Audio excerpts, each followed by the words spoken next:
I'm Haley, currently 25 years old, residing in Salt Lake City with my parents.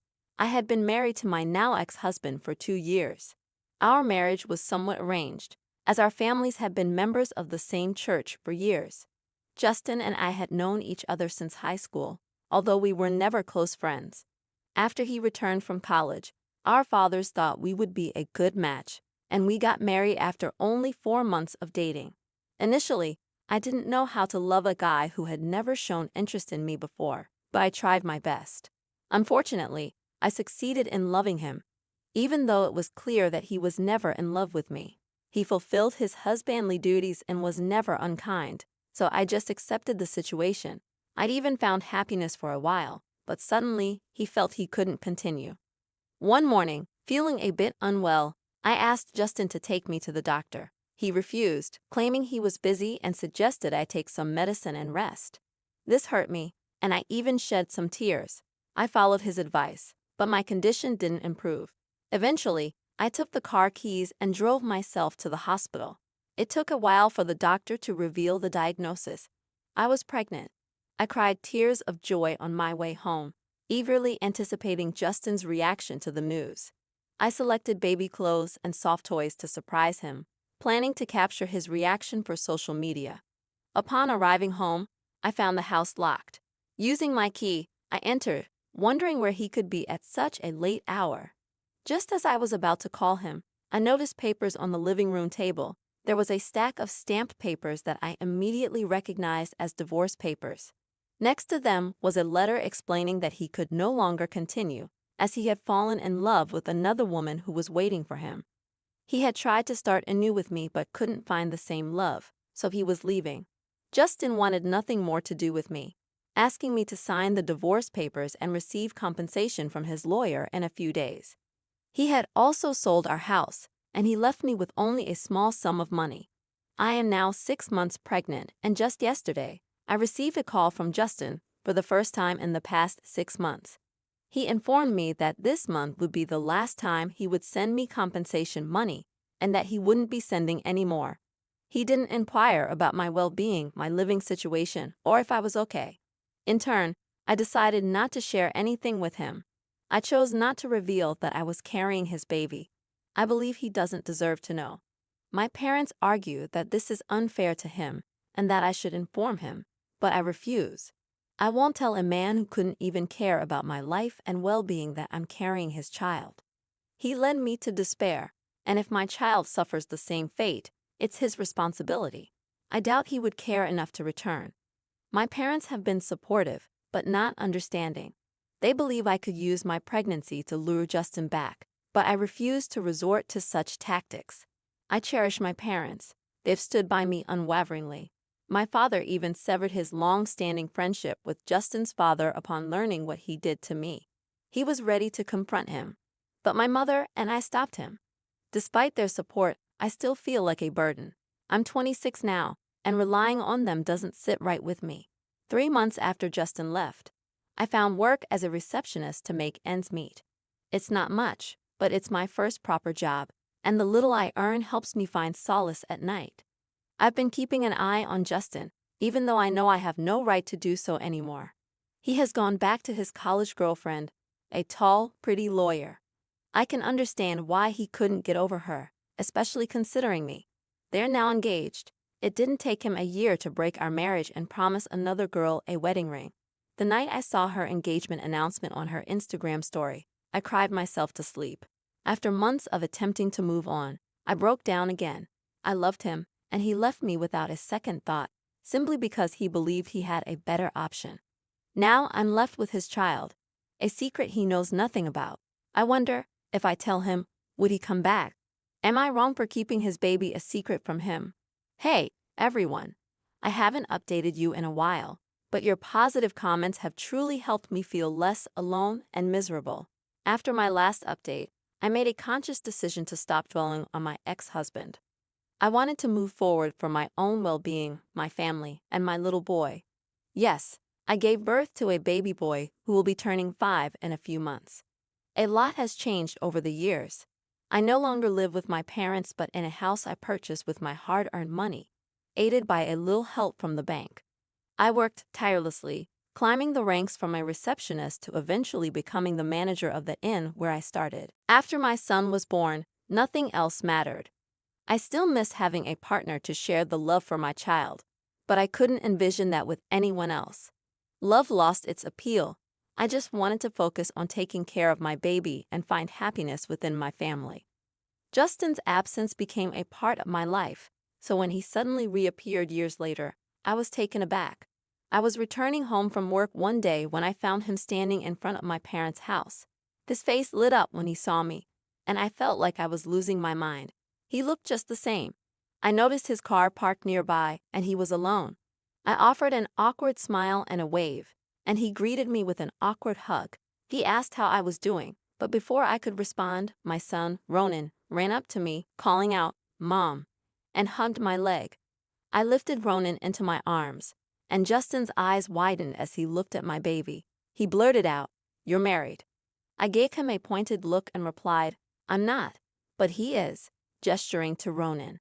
Justin confessed that he was no longer with Camilla, and I simply said, "Good for you," trying to walk away.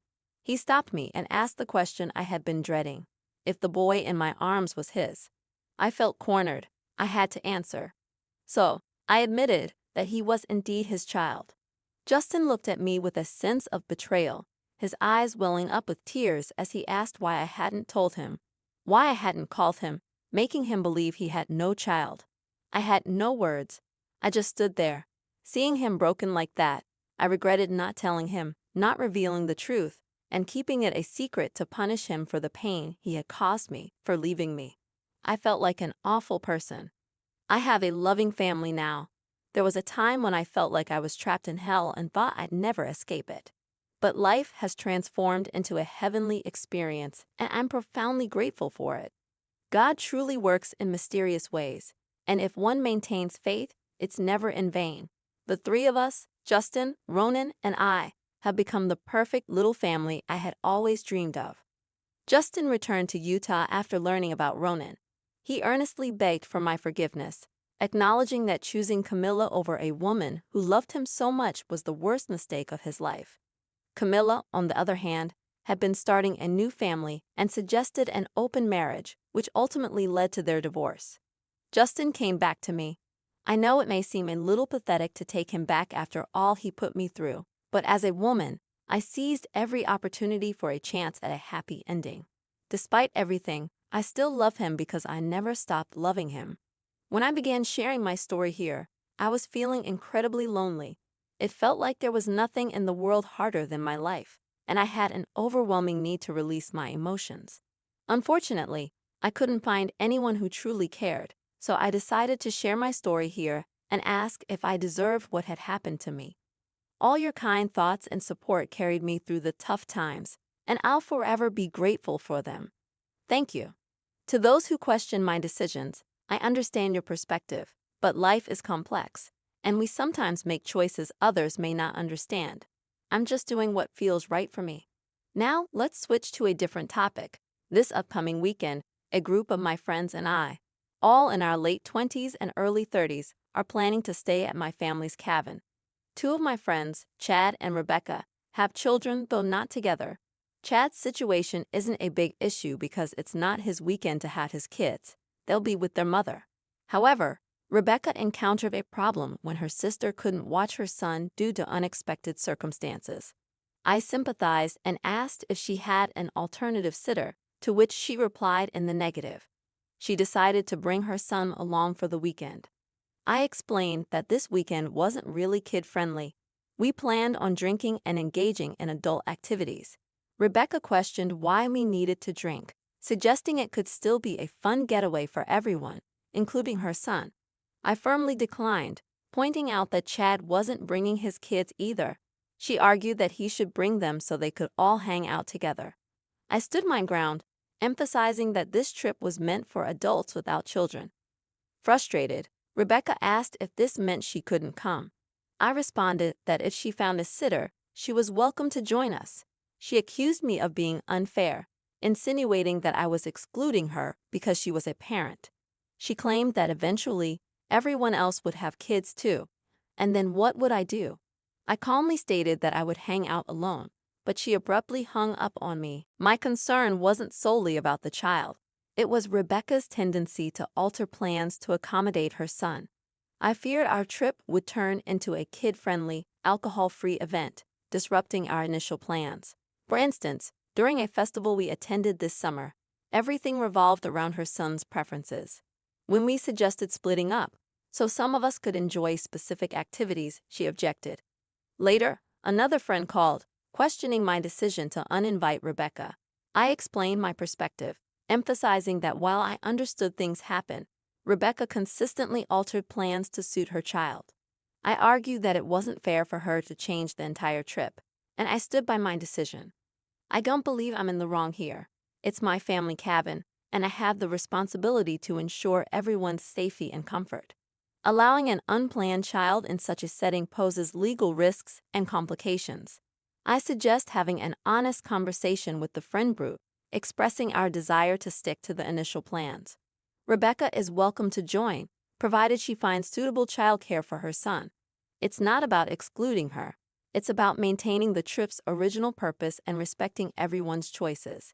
People need to understand that becoming a parent changes one's lifestyle, and it shouldn't force others to adjust theirs to accommodate them. I won't be bullied into hanging out with other people's kids, and I'm firm in my decision. I'm a 19-year-old woman, and I moved out of my family home today. I'm the oldest of 6 siblings, and I live with my parents and brothers. Growing up, I was expected to babysit my siblings, take care of them, and handle many chores, while my brothers were exempt from any responsibilities. Despite my parents' resistance, I pursued my education and applied for independent financing to attend university. On the moving day, when my parents and siblings were out, I packed my belongings, left a prepared letter, and discreetly departed for my university town. I had to leave secretly because they wouldn't have allowed me to go. I received multiple calls from them, but I only answered once, and they yelled at me, demanding my return. I didn't disclose my address to them. When I shared my story with my flatmates, one of them called me an a-hole and suggested I give my parents my address. I'm unsure if I made the right decision. My flatmate criticized me, but I felt it was necessary to escape an abusive situation.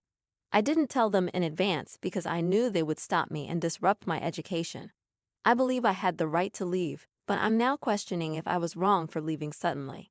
The responses I've received so far have reassured me that I made the right choice. My parents were using me for free labor, expecting me to quit school and work to help them raise my younger siblings. I deserved the chance to pursue my education and live my life without being burdened by their expectations. I answered their phone call to confirm I was safe, which was more than they deserved. I appreciate the advice to be cautious about sharing information and to ensure my location is secure.